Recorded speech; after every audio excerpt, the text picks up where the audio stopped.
Hari Om everyone, welcome to another session of stories from the Bhagavatam. Today let us hear Shubhaji narrate the story of Gajendra Moksha. Hari Om. This story of Gajendra Moksha is narrated by Shukamuni to King Parikshit in the 8th canto and 3rd chapter of the Bhagavatam. So let's listen in to the story. So in the era of 4th Manu named Tamas, emerging from the Shira Sagara, vast mountain named Trikut emerged with 3 peaks made of gold, silver and iron. At this place, there was a garden of Lord Varuna named Ritumana with beautiful flowers and trees. And in this garden lived an elephant king named Gajendra with his herd of female and baby elephants. He was a very powerful king, and all the animals in that place respected him for his enormous power. One day, in summer, he went to the Sarovara with his herd and started playing there with his people, wife, and children. Suddenly, a crocodile caught his leg, and Gajendra was stuck there. He tried to escape from the clutches of the crocodile, but he failed. All his wife, children, and other members of the herd tried their best to save Gajendra and pull him out of the water, but they couldn't do it. They all failed. Seeing all their efforts going in vain, and as the time passed by, all the other elephants left him and went out of that place. Okay, he was left all alone in the water, and his leg was still in the clutches of the crocodile. Can you guess how long this went on? It went on for 1,000 years.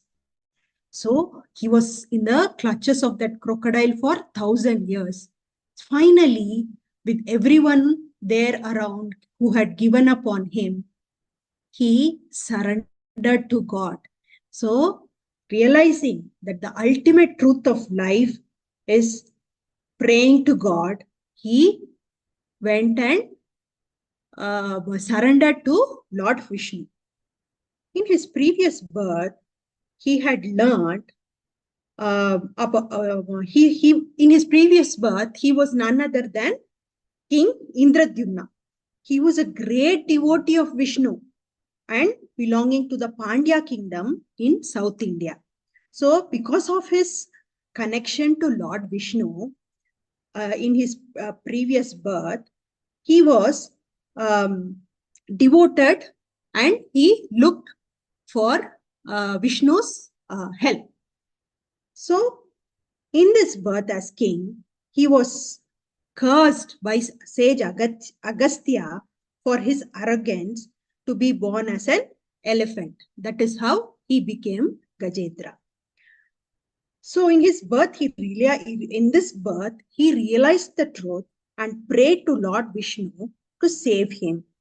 He recited what is called the Gajendra Moksha Stotram, meditating on Lord Vishnu to give him moksha. Seeing Gajendra's devotion and hearing his prayers, Lord Vishnu, in the form of Hari, takes the lotus from Gajendra, offered by Gajendra as an offering, and saves Gajendra from the clutches of the crocodile with the Sudarshana Chakra. Sri Hari always listens to his devotees' prayers and removes and all their suffering and rescues them. The crocodile killed by Sri Hari takes the form of a Gandharva, a celestial singer and a king named Huhu. Huhu was cursed by sage Devala when Huhu dragged the sage's feet in water playfully when the sage was offering his prayers to sun god. Sage Devala cursed him to become a crocodile for disturbing his prayers.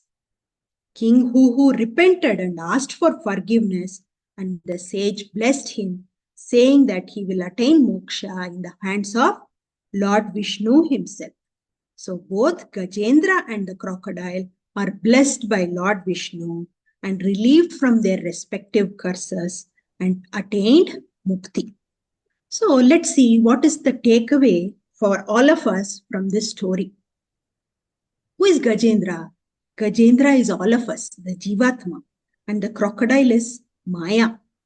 And all the sufferings we go through, when we go through the sufferings, we don't think of God.